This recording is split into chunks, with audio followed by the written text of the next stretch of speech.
Aí, alguém está conseguindo escutar alguma coisa? Se estiver, a gente começa esse programa, senão a gente protela para um outro dia essa estreia. Vamos lá, teste, se você está ouvindo, comente agora no nosso chat. Eu acho que estamos sem áudio.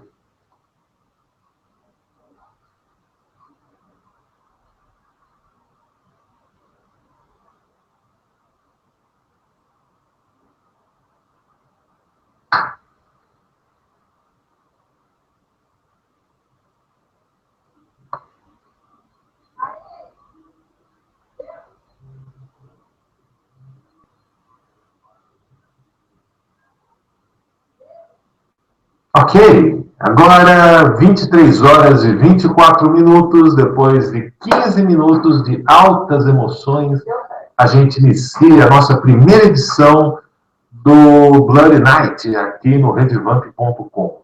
O Bloody Night tem como ideia fazermos um programa semanal em formato de vídeo, transmitido ao vivo diretamente da Vamp Tower, para todos vocês que já curtem nosso programa semanal de rádio, voxvampirica.com, curtem nossos vídeos aqui no YouTube, curtem nossos artigos, nossos textos e toda a ampla e emblemática produção transmediática aqui do portal redvamp.com. Se este é o nosso primeiro contato, muito prazer. Eu sou o Guardiã, DJ e produtor do evento Fantasy, da Authentic Vampiric and Gothic Night, do Carmilla Le Salon Noir, que tem sua quinta edição acontecendo neste sábado, 18 de abril, no Templo Club, lá na rua 13 de maio, número 830, ali na Bela Vista, coladinho com a pizzaria La Távola. E muito boa noite para cada um de vocês que estão assistindo essa edição. Tivemos alguns problemas na abertura do programa, algo que era esperado, porque não dominamos ainda essa tecnologia e estamos aprendendo como fazer uso dela agora, um dia de cada vez, uma noite por vez. E nesta edição de estreia de hoje, vamos falar sobre a Ordem do Dragão, aquela famosa sociedade que foi fundada por um imperador chamado Sigismund, lá nos tempos da Renascença da Alemanha, e cujos integrantes mais famosos do Ocidente foram Vlad Dracul e seu filho Vlad Tepes, ou Vlad Tepes, para a gente facilitar. Além disso, também vamos falar um pouco sobre o livro Filhos de Lilith, que está sendo lançado agora pela editora Madras, no selo Madras Team, e contará com uma noite de autógrafos imperdível também nesse sábado, 18 de abril, lá no evento Carmilla Le Salon Noir, no Templo Club. Vamos ter a presença da autora do livro, minha querida amiga de Madras, a Elaine Velasco, e, claro, incontáveis surpresas, sorteios, enfim, vai ser uma noite épica. E eu quero ver cada um de vocês lá curtindo com a gente. E é curioso, né? Por muitos anos, entre 2010 a 2014, eu apresentava o Vox Vampírica nos tempos da Acidic Infection ao vivo, um programa de quase 3 horas de duração. E agora a gente tem esse novo recurso que a gente está estreando aqui no Blood Night hoje, que é aqui no YouTube, quando podemos transmitir um programa ao vivo em vídeo para todos vocês. E sem mais delongas, vamos lá que a gente vai se acostumar com essa nova ideia, com essa nova produção que vem para ficar, que vem para ser semanal. Então vamos falar um pouco das atrações confirmadas do evento Carmilla Le Salon Noir, que vai estar acontecendo nesse sábado, 18 de abril, lá no Templo Club. Primeiramente, eu quero falar dos nossos DJs convidados. O Rodrigo Nacht, do projeto Pós, e mais conhecido atualmente como residente no Bats and Robots do Madame Underground Club. Ele está preparando um DJ set temático dentro do contexto vampírico, com o melhor das bandas dos anos 80, 90 e desse princípio de século XXI. O Nacht tem uma história, uma trajetória incrível na noite alternativa de São Paulo, passando por casas como o antigo Espaço Retrô, Umbral, e tantos, de incontáveis outros clubes aqui da cidade. O Jé Rodrigues, vocês já conhecem do Madame Underground Club e principalmente do DJ Club, outra casa super tradicional aqui da cidade. Ele vai fazer um horário na abertura do evento com muitos anos 80, 90 e um set extremamente temático e bem lapidado, como é característico do Jé. Além dele, nós temos nosso residente, que é o meu querido Yves Morgan, parceiro aí há quase 12 anos já, que a gente está junto, mandando som à noite. O Yves Morgan apresenta o programa The Dark Night, toda quinta-feira, das 21 horas até as 23 horas, mais ou menos, lá na nossa querida rádio Acidic Infection. Então, o Bloody Night começa mais ou menos quando o Yves está encerrando o programa dele. E o Yves vai trazer algo, vai trazer um set imperdível e muito legal para todos vocês. E claro, tem o Eu Lorde A, que já estou preparando esse DJ set já há longos 10 dias, e inclui bandas como Iron Sable, Angels of Liberty. Angels of Liberty não pode faltar nos meus DJ sets. E ainda vamos ter muitas outras coisas, muitos lançamentos que vocês acompanham no site finlandês Gothic Music, que era o antigo Dizes Gothic Rock. Também teremos novidades dos selos germânicos. Chegou muita coisa aqui que eu estou encaixando no meu DJ set. E eu nem vou me alongar muito nesse assunto hoje, até por ser aquele trauma de programa ao vivo, e a gente nem sempre se planeja para falar com detalhe tudo aquilo que a gente quer dizer. Mas vamos falar de coisas também igualmente interessantes. Nessa edição do Carmila, nesse Salão no Ar, a noite de Gala Sombria, teremos vários sorteios. Teremos sorteios de exemplares do livro Filhos de Lilith, da minha amiga Elaine Velasco. Teremos um vale-compra sensacional da loja Fake No More Open Store, lá da Galeria do Rock, do nosso queridíssimo Christian Rossoy. Vamos ter pela primeira vez em nossos eventos o sorteio de 2 tatus fornecidos pelo Pierre, do Ateliê de Tatuagem, lá da Zona Leste. Vamos ter também um corsage da Devas Acessórios, que vai estar expondo lá com a gente nesta noite. Vamos ter a Got Cake, com uma máscara de chocolate vampírico maravilhosa e ainda distribuindo bombons para os 32 primeiros pagantes que chegarem no evento. E além dele, ainda teremos a loja Medieval Edit, artigos em couro, trazendo seus produtos de extrema qualidade. Uma outra novidade desta edição de reestreia do Carmila Alessandro é nada mais nada menos que o fotógrafo Moon Shadow, que estará lá com um mini estúdio para fotografar seus visuais, conduzir sessões de fotos temáticas e muito mais. Então se informem dos preços com o Moon Shadow lá no stand dele e vocês vão adorar o resultado das fotos que ele vai estar fazendo. Alguns amigos e algumas amigas me escreveram falando sobre a noite de gala sombria. Como é uma noite de gala sombria? Uma noite de gala sombria é um tipo de evento onde as pessoas capricham nos seus visuais, geralmente temáticos, datados, cinematográficos, ou até mesmo de cosplayers, de personagens muito específicos ligados à temática vampírica. O evento mais conhecido da Europa acontece lá na Áustria e às vezes na Bélgica, no castelo de Stormassa, devo ter falado bem errado isso, e é feito pela fotógrafa Viona. A Viona tem um trabalho fotográfico incrível e nós nos inspiramos muito nos seus bailes, nas suas noites de gala nesse castelo. Tanto que encontramos uma casa que lá no começo do século XX não foi um castelo, mas foi uma igreja lá na Bela Vista, que é onde está localizado o Templo Club. Outro evento que nos inspira bastante é o Meet, lá de Los Angeles. É um evento que também brinca com essa temática de visuais, a temática musical é o Dark Romantic, tem horários de valsas para as pessoas dançarem valsa com seus visuais de época, ou visuais fantásticos. E estamos trazendo esse formato de evento pela primeira vez para a América do Sul, pela primeira vez aqui no Brasil, o que é um desafio e tanto, mas estamos extremamente empolgados com a receptividade de todos vocês e com todo o acolhimento que tivemos para com a proposta desse evento que foge e é extremamente deviante de tudo aquilo que já foi criado aqui no Brasil. Claro, na Rede Vampírica, nós já produzimos os bailes de máscara, que é uma tradição de mais de 10 anos, que atualmente estão hospedados no evento Fantasy, sempre no mês de novembro.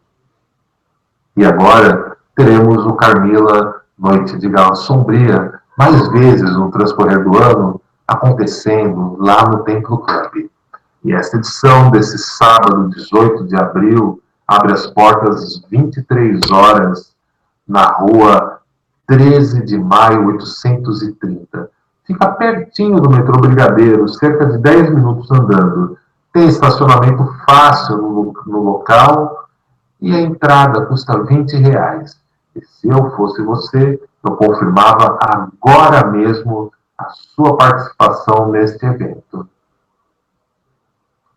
E claro, como vocês que estão assistindo esse vídeo no portal redevamp.com devem observar que eu não estou bem certo se é a minha direita ou se é a minha esquerda. Temos um formulário onde você pode cadastrar o seu e-mail e concorrer a sorteios, brindes exclusivos, participação em pré-estreias de filmes no cinema e ainda novidades muito, muito especiais que estaremos anunciando nas próximas noites, que inclui até mesmo descontos em nossa loja, o Emporium Vamp, aqui também no portal redevamp.com.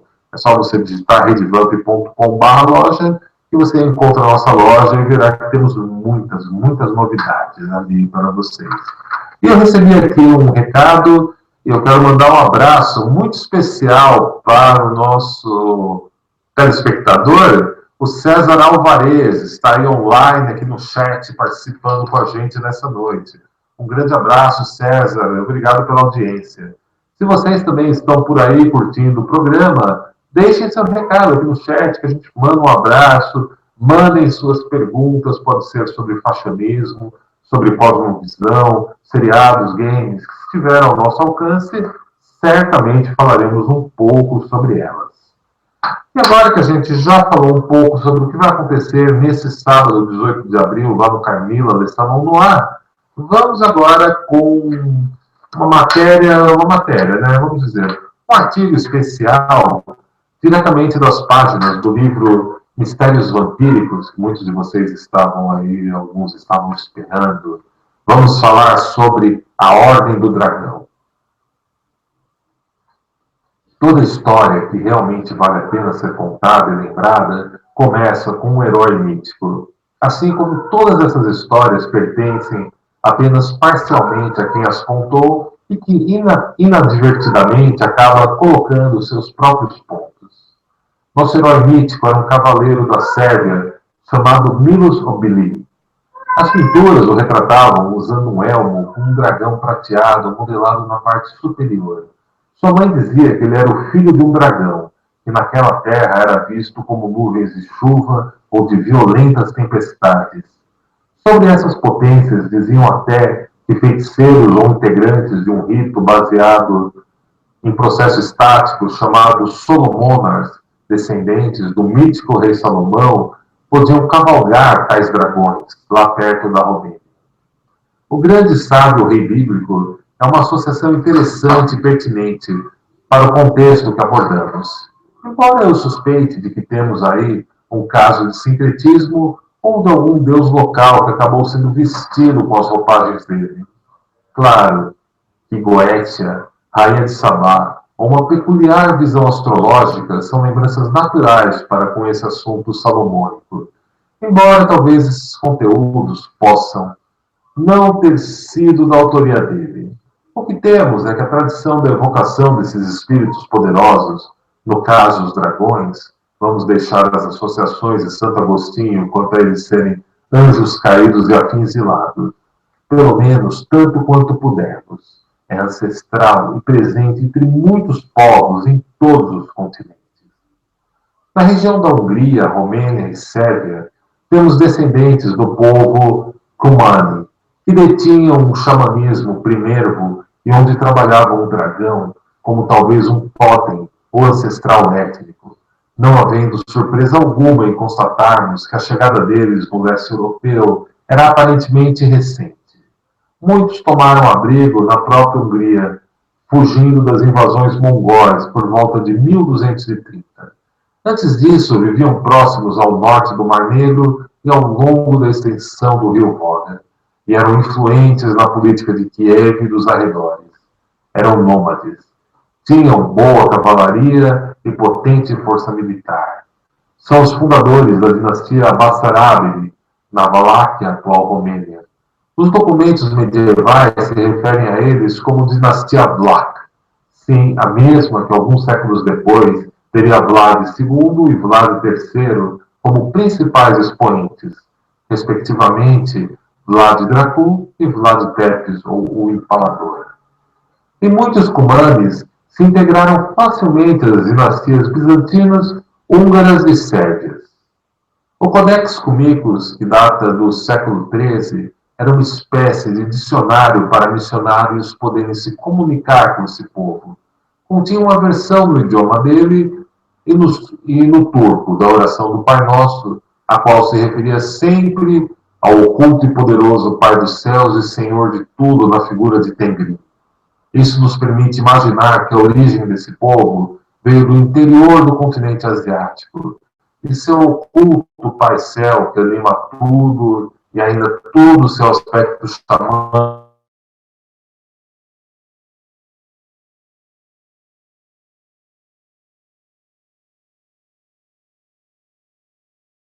na biblioteca de São Marcos, em Veneza. Cumanes vestiam máscaras, bebiam sangue de cavalo e toda manhã oravam para o primeiro animal que enxergassem.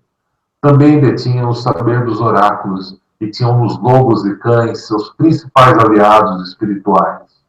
Possuíam pele e cabelos claros e certamente o tal do sangue do dragão podia vir deles. Embora o leitor e a leitora mais aptos irão notar que são apenas um povo mais recente a entrar na região estudada ao longo desse capítulo da obra Mistérios Vampíricos, a arte do vampirismo contemporâneo, houve muitos outros com dragões como totens, como os leitores e leitoras mais hábeis já puderam conferir. Cada povo e região tem o dragão que merece. O termo, muitas vezes, é associado a estrelas cadentes, meteoritos e anjos caídos ao longo daqueles países, bem como aos xamãs regionais. E por aquelas bandas, xamãs é o que chamamos de vampiros. São bem próximos e temidos. Não é um exagero pensar que aqueles que carregam sangue de dragão carregariam o sangue dos céus ou das estrelas.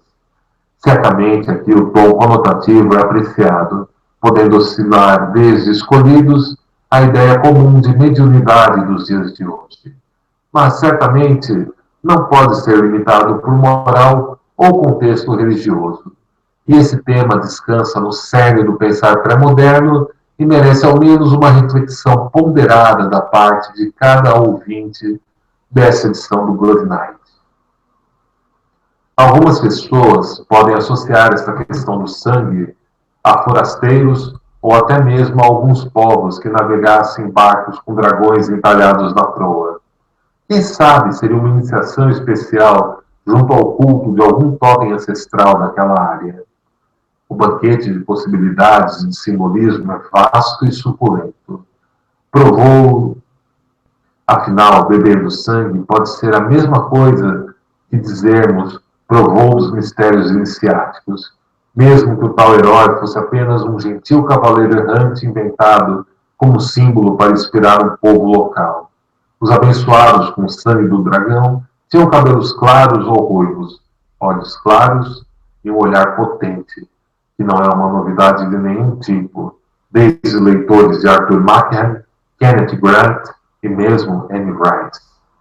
Ainda assim, se não tivessem um intenso apelo ou mesmo forte conexão com o sentimento e o imaginário local, de nada estaria ser disciplinado, honrado e severo, é bastante evocativa nesse sentido e no momento histórico.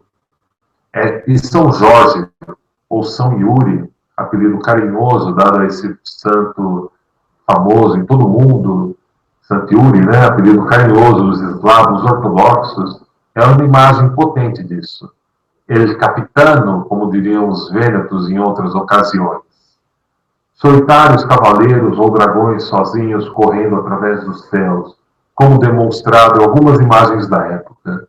Santos e mártires carregam espadas ou lanças nessas terras, e sua alternância entre o sagrado e o mundano, com desenvoltura e praticidade, é marca reconhecida de cada um deles.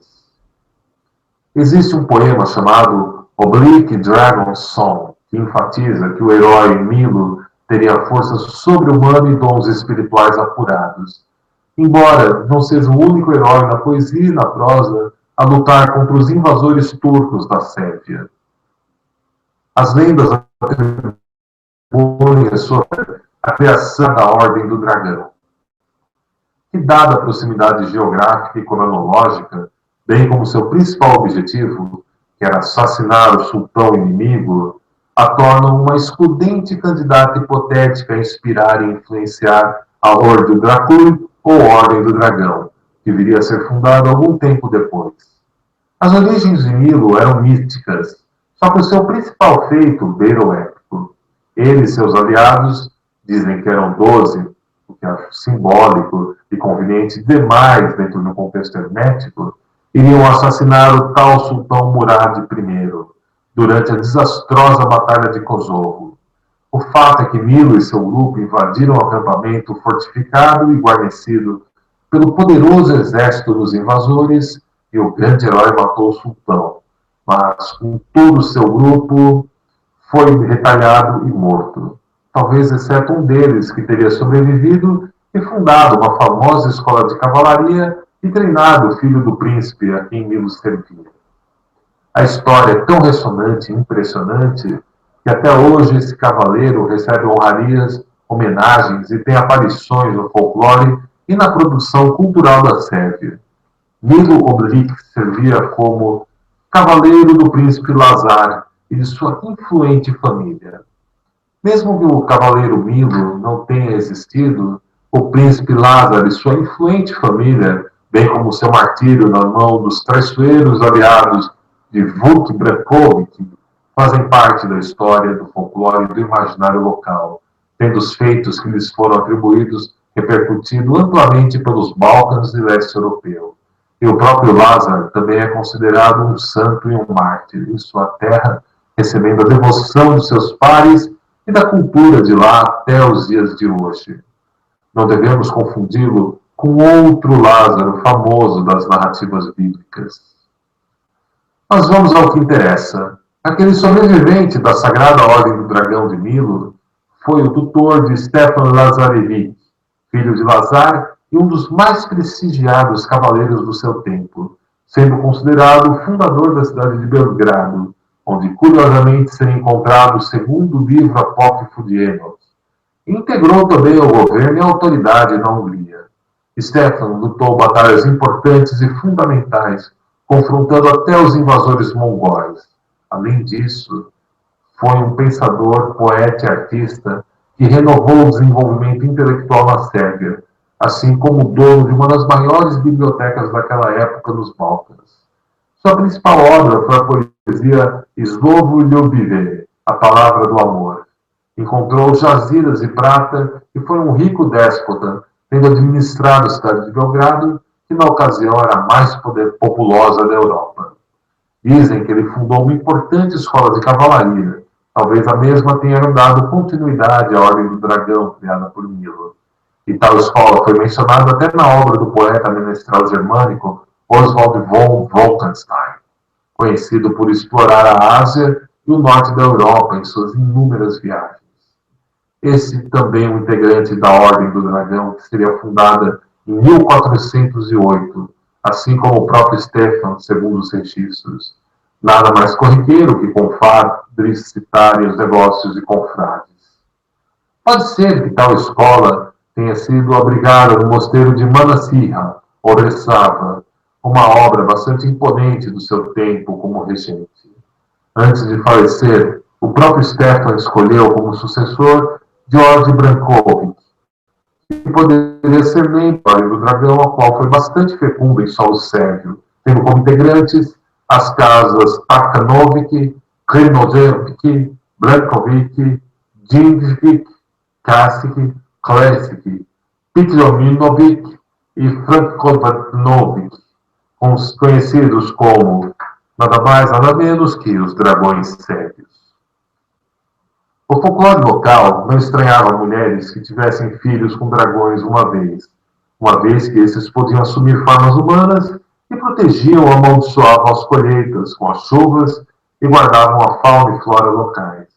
Seus descendentes humanos eram varões de respeito, e segundo o poema Empresa Milica and the Dragon of Jastabrak, o próprio Stefan também era filho de um dragão, bem como podemos supor que as casas mencionadas anteriormente também tivessem o sangue do dragão correndo em suas veias.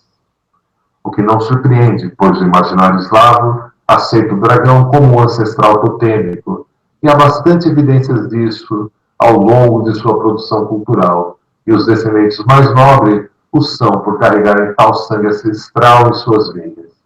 Serão os dragões aqui referidos os integrantes dos antigos ritos de fertilidade da terra, baseados em processo estático, e até mesmo guildas e profissões marginalizadas?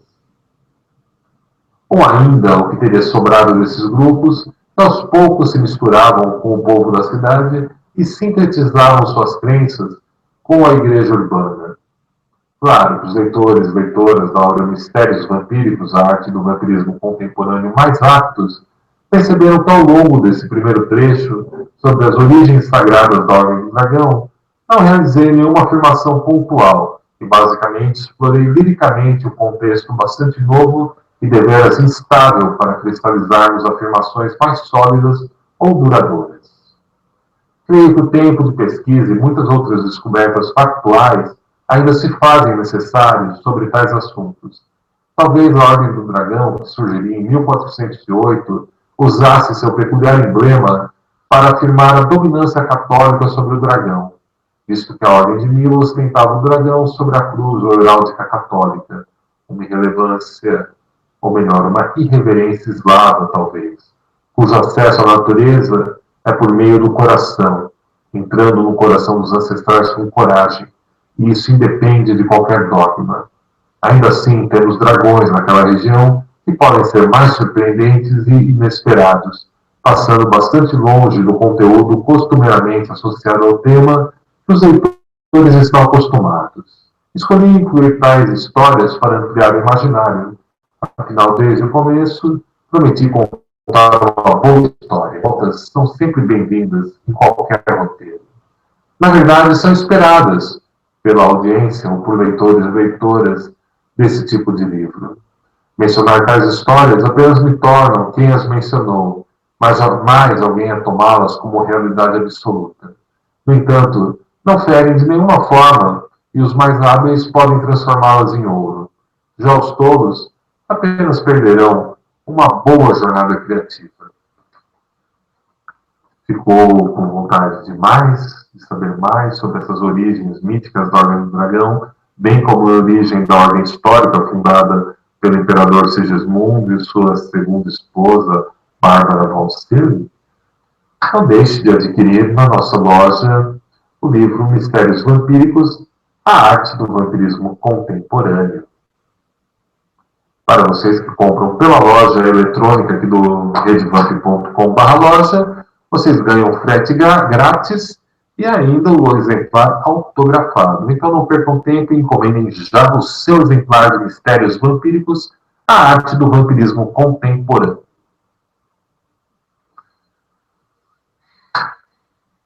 Bom, e para a gente, dando continuidade aqui a nossa primeira edição de estreia, também quero aproveitar esse tempo final, e recomendar para vocês que gostam de boas histórias de vampiros, a obra Filhos de Lilith, da escritora Elaine Velasco, que está sendo lançada esse mês pelo selo Madrastim. Vamos ter aqui na nossa loja eletrônica em breve. A história Filhos de Lilith narra as aventuras de uma jovem chamada Alice Lail, uma jovem que carrega em seu sangue e no seu espírito um legado, uma herança muito especial. Ela é descendente da mítica deidade conhecida como Lilith, o que a torna uma figura extremamente importante na corte dos vampiros, no universo ficcional da Elaine Velasco. A história começa com Alice recolhida na casa de Carlos e de Melissa. Melissa, uma amiga das antigas dela, e Carlos, o cara que a salvou de um misterioso sequestrador. E a pobre Alice também está sem memórias. Ela se recorda apenas de quando ela fugiu de um cativeiro forçado, onde esteve confinada por algum tempo, mantida por um homem misterioso chamado Alejandro. Carrega em si um segredo extremamente fatal. Ele é um vampiro e extremamente interessado em fazer uso dos para conquistar uma posição hierárquica ainda maior na sociedade vampírica ficcional. E aí a gente tem nessa historinha, a gente tem também uma vampira chamada Carol, que é uma heroína e uma justiceira, que vai ajudar Alice nos confrontos e nos embates com o vampiro Alejandro, que quer comprar a sua lealdade a qualquer custo, a lidar com a sua amiga mortal e o namorado dela, e os três parecem formar um curioso triângulo amoroso, que nenhuma vez levará a situações extremamente épicas. E o mais legal, a história é ambientada aqui na cidade de São Paulo, e um dos trechos dela é uma casa de vampiros, habita a casa underground mais importante da história brasileira. Há um coven de vampiros que se oculta atrás das paredes do Madame Underground Club, isso, o famoso Madame Satã, em audiência, meu povo. Então a história é interessantíssima, eu já li o meu exemplar e recomendo para todos vocês. Não deixem de ler Filhos de Lilith, de Elaine Velasco, pela Madrastim. E neste sábado, 18 de abril, lá no Carmila Le Salon Noir, a autora Elaine Velasco estará lá autografando seus exemplares. Se você já tem o livro, leve para lá. Se você ainda não tem, leva o dinheirinho para comprar o seu exemplar autografado. Você vai ler uma grande história de vampiros, uma história imperdível, que logo logo a gente também vai ter aqui na nossa lojinha, aqui do portal redevamp.com. Eu recebi uma pergunta, vamos lá, pergunta do nosso, aqui, do César, que está aqui curtindo essa edição do Bloody Night de hoje. Ele pergunta: a ordem de proteção dos dragões eram os segredos do reino? Isso é, né? A gente falou um pouquinho, né, de alguns trechos sobre as origens míticas da Ordem do Dragão. O que acontece? O dragão é e sempre será um símbolo de poder, um símbolo de poder, um símbolo de vastidão, um símbolo do mestre. Quanto mais você vai para o Oriente, a figura do mestre, daquele que vai transmitir um ensinamento e domina uma arte, é associada à figura do dragão. Temos referências disso até mesmo no Tao Te Ching, nas obras associadas ao Tao. E se eu entendi a pergunta, César, o dragão é um mito, é um símbolo de poder muito vasto. E, claro, a gente tem até mesmo aqui no Brasil, a gente temos, né, os dragões da independência, que fazem a guarda da presidência, de todas as presidências. Então, a gente não pode dizer que há exatamente um único significado associado ao dragão. Existem muitos. no leste europeu, o dragão era associado àquelas nuvens que carregavam chuvas e geadas, chamadas cumulonimbus, e muitos outros nomes, que agora eu nem estou aqui preparado para falar sobre todos esses nomes de nuvens. E é uma associação bastante curiosa, bastante única. Entre os gregos, dragão vinha de derkain, que era o mesmo termo usado para clara visão. Pode ser desde a clarividência ou até mesmo você enxergar transparentemente aquilo que você carrega em si, e principalmente reconhecer todo o amor que você carrega em você. Como dizia aquele famoso mago inglês, né? Amor sob vontade. Melhor ainda, né? Quão transparentemente você é capaz de enxergar o amor em tudo que é à sua volta. O dragão lidava diretamente com essa questão da clara visão. A palavra usada para dragão, também lá no Mediterrâneo, era usada para se referir a moedas. Sim, o ouro do reino. Então, de fato, o dragão era aquele que guardava o ouro, estava representado nas próprias moedas, que eram chamadas de dakai, em alguns lugares, de dracas. Existem muitos significados sobre o dragão. No blog Cosmovisão Vampírica, é só você ver aqui mesmo, redvamp.com, clica lá no botãozinho Home, ali em cima, temos blogs. Tem o blog Cosmovisão Vampírica, e se eu não me engano, lá tem 2 ou 3 textos que eu abordo com mais profundidade essa questão do dragão. E bastante profundidade e bastante referências para você. Então, antes de ir para a cama hoje, quando você acordar amanhã, dá uma olhada nesse blog, você vai encontrar muita coisa bacana lá, muito conteúdo interessante, tá? Eu queria saber se há mais perguntas, mas também eu estou vendo que agora é a grande hora, é meia-noite, a hora dos vampiros partirem para a sua caçada. Então, esta edição de estreia de hoje, que começou com altas emoções, a gente apanhando um pouco para fazer os microfones e a câmera funcionar adequadamente, eu vou encerrando por aqui essa transmissão à live de hoje do Bloody Night. Me parece que o YouTube vai transformar isso aqui num arquivo e vocês também, que não conseguiram assistir a edição de estreia de hoje, vão poder assistir, ou já estão assistindo agora em um outro momento. Então, bom, nesse momento eu quero agradecer a todos vocês, a toda a nossa audiência. Quero agradecer a cada um de vocês. Eu espero que vocês estejam curtindo essa edição. Espero que tenha sido legal para vocês. Eu quero mandar um abraço para a nossa audiência que está nesse momento assistindo o programa lá na Colômbia, aqui em São Paulo, Campinas, Porto Alegre, Bauru, olha, Campos do Jordão, Natal, Porto Seguro, olha que legal, pô, bacana, gente. Gratidão a todos vocês que estão aqui nessa estreia e eu espero vocês numa nossa próxima transmissão. Pode ser que seja na próxima quinta-feira, às 23 horas. Pode ser que seja antes. Lembrando que hoje foi uma pré-estreia, né, uma edição experimental. Mas fiquem de olho aqui na página do programa, assinem nosso canal no YouTube, deixe seu joinha aí no vídeo, e nós iremos nos ver no Bloody Night semanalmente.